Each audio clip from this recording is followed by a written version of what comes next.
चर्चा होने के बाद आज हम यहाँ पर आपको खुशी से ये बताना चाहते हैं और ये खुशखबरी देना चाहते हैं कि संसदीय बोर्ड की बैठक में जिसका नेतृत्व हमारे प्रधानमंत्री नरेंद्र मोदी जी की उपस्थिति में हुआ, उनके नेतृत्व में ये बैठक हुई। सभी पहलुओं पर चर्चा हुई और नामों पर विस्तृत रूप से जो पार्टी में एक्सरसाइज हुई थी उन सारे एक्सरसाइज के बारे में डेलिब्रेशन हुआ, सभी के साथ चर्चा हुई, सुझाव मांगे गए और उसके बाद फिर ये तय हुआ कि हमारे उपराष्ट्रपति के प्रत्याशी के रूप में हमारे महाराष्ट्र के राज्यपाल श्री C.P. राधाकृष्णन जी, चंद्रपुरम पुन्नासामी राधाकृष्णन जी, उनको हम एनडीए का प्रत्याशी बनाएंगे और वो एनडीए के प्रत्याशी के रूप में रहेंगे। C.P. राधाकृष्णन जी, जिन्हें हम चंद्रपुरम पन्नुसामी राधाकृष्णन के रूप से जानते हैं, आपका जन्म अक्टूबर 20 अक्टूबर 1957 त्रिपुर में, तमिलनाडु में हुआ, त्रिपुर में। और इन्होंने bachelors degree in business administration उसमें इन्होंने पढ़ाई की और एक सफल इनका 40 साल का पब्लिक लाइफ का करियर है। आप वर्तमान में महाराष्ट्र के गवर्नर हैं। इससे पहले आप झारखंड के गवर्नर रहे, राज्यपाल रहे और साथ में आपके पास राष्ट्रपति महोदया के माध्यम से तेलंगाना का और हमारे पुडुचेरी की लेफ्टिनेंट गवर्नर और तेलंगाना के गवर्नर के रूप में भी आपके पास चार्ज रहा और वर्तमान में आप महाराष्ट्र के गवर्नर के रूप में काम कर रहे हैं। जैसा मैंने बताया कि आपका राजनीतिक जीवन 40 साल का है और विभिन्न जिम्मेवारियों को आपने निभाया है। आप लोकसभा के 2 बार के चुने हुए सदस्य रहे हैं और लोकसभा का आपने प्रतिनिधित्व किया है और इसके साथ साथ आप कॉयर बोर्ड जो कोची में स्थित है उसके आप चेयरमैन भी रहे हैं और कॉयर बोर्ड के चेयरमैन के रूप में आपने ऑल टाइम हाई एक्सपोर्ट्स ये आपने किया है। झारखंड के गवर्नर के रूप में आपने प्राय सभी ज़िलों का भ्रमण किया और वहाँ डिटेल में जाकर जो हमारी सोशल इंडिकेटर्स हैं उसके बारे में उन्होंने बैठक भी ली और उसमें बहुत रुचि दिखाई है। महाराष्ट्र के राज्यपाल के रूप में भी आप एक्टिवली हमारे जो सोशल सेक्टर के जुड़े हुए विषय हैं उनके बारे में आपने खुद मॉनिटरिंग करके और उसके सारी चीज़ों को आगे ठीक ढंग से आगे बढ़े उसमें उन्होंने विशेष करके काम किया है। मैं व्यक्तिगत रूप में बोल सकता हूं कि ट्यूबरक्लोसिस एलिमिनेशन में उनका बहुत बड़ा योगदान है। उन्होंने झारखंड में भी इसमें बहुत अच्छा काम किया था, पुडुचेरी में भी काम किया था और उन्होंने इस बारे में यहाँ महाराष्ट्र में भी बहुत अच्छा काम किया है। He is widely travelled, approximately more than 24 countries he has visited on various capacities। तो इसलिए और तमिलनाडु में ऑल अक्रॉस पार्टी लाइन उनकी एक अपनी सामाजिक जीवन की छवि है। He commands respect in all sections of the society and he is considered to be person as a statesman who is recognised in the state. तो ऐसे हमारे प्रत्याशी हैं और हमारे सभी एनडीए के साथियों के साथ चर्चा हो गई है और प्रत्याशी के रूप में ये हमारे कैंडिडेट होंगे। हमारे आप सब के माध्यम से अपील है कि हमारे विपक्षी दल के साथ भी हम बात करेंगे, उनका भी हमको समर्थन मिले ताकि हम सब लोग मिल करके उपराष्ट्रपति पद के का निर्विरोध चुनाव हो, ये हमारी आशा है। उनके साथ हमने जैसा पहले कहा कि हम संपर्क में रहे हैं, हमने उनको पहले भी संपर्क किया है हमारे वरिष्ठ नेताओं ने और अभी भी हम उनके साथ संपर्क में रहेंगे और हमारे एनडीए के सभी साथियों ने समर्थन दिया है। तो पुनः C.P. राधाकृष्णन जी हमारे एनडीए के उपराष्ट्रपति वाइस प्रेसिडेंट के कैंडिडेट हैं। आप सब के माध्यम से सभी हमारे सांसदों से अपील है कि उनका समर्थन C.P. राधाकृष्णन जी को मिले। आप सभी साथियों का बहुत बहुत धन्यवाद।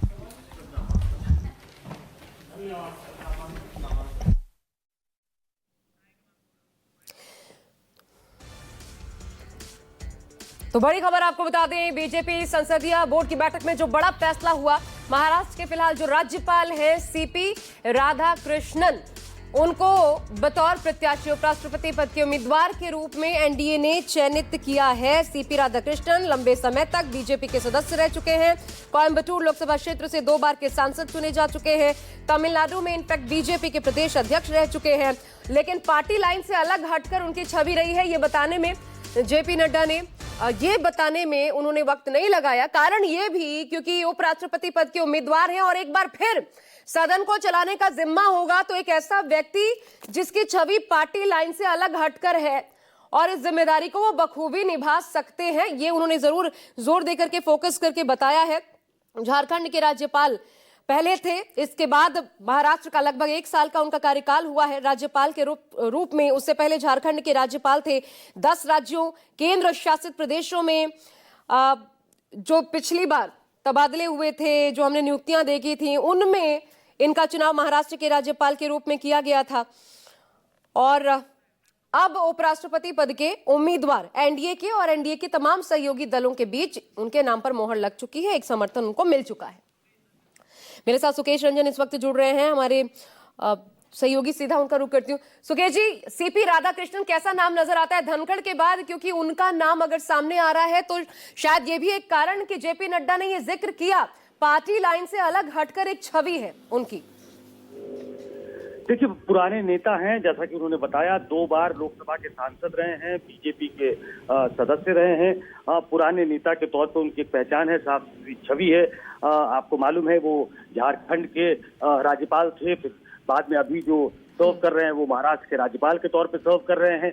तो एक ऐसा व्यक्ति जो लंबे समय तक पार्टी में उसने सर्व किया है, एक ऐसा व्यक्ति जो पार्टी की विचारधारा के प्रति समर्पित रहा है। और यही कहा जा रहा था कि मुख्य जो क्राइटेरिया होगा वो यही होगा कि जो व्यक्ति चुना जाएगा वो बीजेपी का मेंबर होगा और उनकी विचारधारा से सहमत होगा, उनका एक लॉन्ग स्टैंडिंग मेंबर होगा।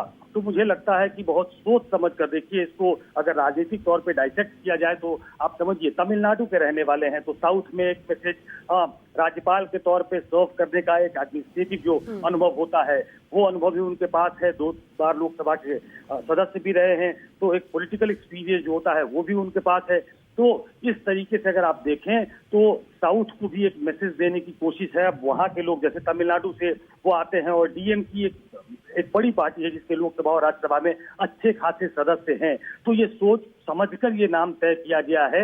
अगर डीएम के राधाकृष्णन के नाम से का समर्थन नहीं करती है तो उनको डॉक में डाला जाएगा कि उपराष्ट्रपति पद के लिए आपका उम्मीदवार, आपके प्रदेश का एक उम्मीदवार अगर आ रहा है तो आप उसका समर्थन क्यों नहीं कर रही है। ये होता रहा है पहले भी, अगर आपको याद हो राष्ट्रपति का चुनाव था, प्रतिभा पाटिल उस समय यूपीए की उम्मीदवार हुआ करती थी और शिवसेना भारतीय जनता पार्टी की सहयोगी थी, लंबी सहयोगी थी और बड़ा नेचुरल लड़ाई के तौर पे उनको देखा जाता था। लेकिन जब प्रतिभा पाटिल का नाम आया तो शिवसेना ने पार्टी लाइन से अलग हटकर, चूंकि वो महाराष्ट्र से आती हैं, तो उनके पक्ष में वोट किया। तो ऐसा कई बार हुआ है कि आप दूसरी पार्टियों को डॉक में डालती है बीजेपी, ये काम इस चुनाव में। लेकिन इसमें एक चीज मैं जोड़ दूं सुकेश, क्योंकि 16 साल की उम्र से ही वो आरएसएस से भी जुड़े रहे। भले 40 साल का करियर उनका बीजेपी के साथ राजनीतिक सफर का, लेकिन आरएसएस से वो जुड़े रहे हैं, मजबूत संबंध आरएसएस से। आरएसएस को लेकर विपक्ष की सोच और उसमें फिर पार्टी लाइन से अलग हटकर उनके पक्ष में जाए, विपक्षी पार्टियां जाएं, इसकी संभावना कितनी नजर आती है? ये ऐसा चेहरा हो पाएगा, इसकी कितनी संभावना है ऐसे में जुड़ाव के मद्देनजर? मैंने पहले ही कहा आपको, विचारधारा के पार्टी के प्रति प्रतिबद्धता ये पहला क्राइटेरिया था और मुझे लगता है कि उसमें वो फिट बैठते। मैंने आपको कहा कि तमिलनाडु जैसे राज्य से 2 बार वो चुने भी गए जहां बीजेपी के वैसे फुटप्रिंट नहीं है, तो वो एक लॉन्ग स्टैंडिंग मेंबर रहे हैं, विचारधारा के प्रति समर्पित रहे हैं, तो बीजेपी के लिए तो वो मुफीद कैंडिडेट है। लेकिन आपने चूंकि पॉलिटिकली कैसा नाम है इसकी तरफ इशारा किया, तो इसलिए मैंने कहा कि ऐसे समय में जब आने वाले कुछ सालों में चुनाव है, डीएमके वहां एक सत्तारूढ़ दल के तौर पे है और डीएमके और कांग्रेस पार्टी का वहां गठबंधन है, पुराना गठबंधन है, तो ऐसे में उस प्रदेश के किसी व्यक्ति को अगर चुना जाता है तो डीएमके पर एक ऑब्वियस सा प्रेशर होगा कि क्या वो अपने प्रदेश के किसी व्यक्ति का समर्थन करे। वो समर्थन करे ऐसा जरूरी नहीं है, लेकिन ऐसा करके बीजेपी ने एक पासा फेंकने की कोशिश की है। अब हो सकता है कि यूपीए कोई बिहार का कैंडिडेट दे दे, यूपीए कोई बंगाल का कैंडिडेट दे दे, जहां उनको डॉक में रखने की कोशिश करे। आपको मालूम है कि नंबर्स जो हैं वो एनडीए के पास हैं।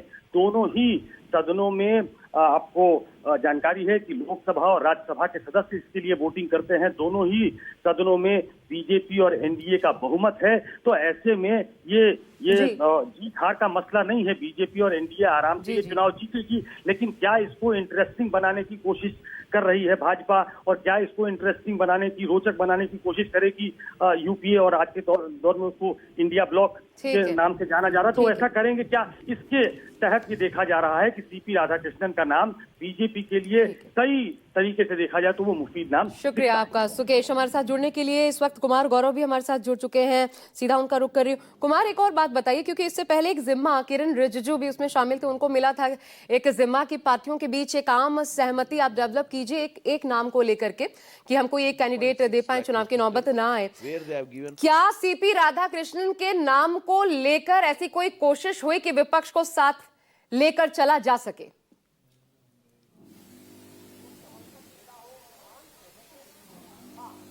देखिए, बिल्कुल इस मुद्दे पे जरूर सरकार की तरफ से ये बात कही गई थी, खासकर संसदीय कार्य मंत्री की तरफ से।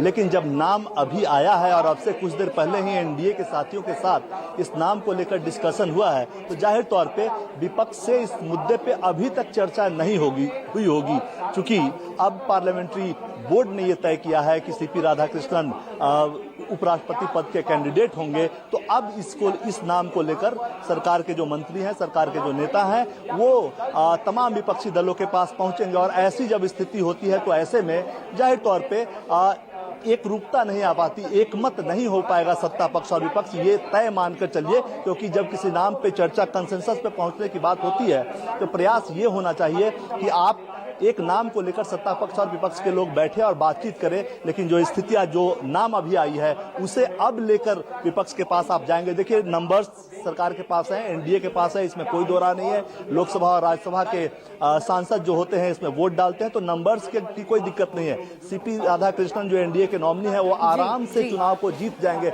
लेकिन इस नाम पे सहमति बन पाएगी, इसकी संभावना काफी कम दिखती है। जाहिर तौर पे वैसे भी पार्टी बीजेपी ये चाहती थी कि जो डीपली रूटेड हो संगठन में, उसको इस बार बनाया जाए। चूंकि जगदीप धनखड़ के इस्तीफे के बाद ये एक बात सामने आई थी कि ऐसा व्यक्ति को वीपी पद का कैंडिडेट बनाया जाए जो कि संगठन में और वैसा चेहरा क्या साबित होंगे राधाकृष्णन देखना होगा। लेकिन फिलहाल बहुत शुक्रिया आपका गौरव, हमारे साथ जुड़ने के लिए।